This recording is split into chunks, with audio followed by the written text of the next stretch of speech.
Nagsalita na nga si Paolo Avellino sa hiwalayang Kim Chiu at Sian Lim, marami nga ang naging haka-haka sa naging hiwalayan nila Kim Chiu at Sian Lim.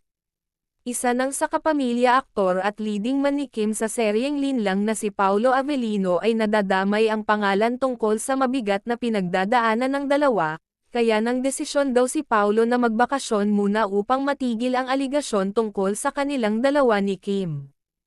Samantala sabi naman ng ilan kaya daw umalis si Paolo ay iniiwasan niya ang pagkalat uli ng balita tungkol sa hiwalayan nila ni Janine Gutierrez, at upang maiwasan din ang mga intrigang ibinabato sa kanila ni Kim Chiu. Sa isang interview naman na itanong kay Paolo ang tungkol kay Janine pero todo iwas naman ang aktor na lalong nagpatibay ng hinala sa mga netizens na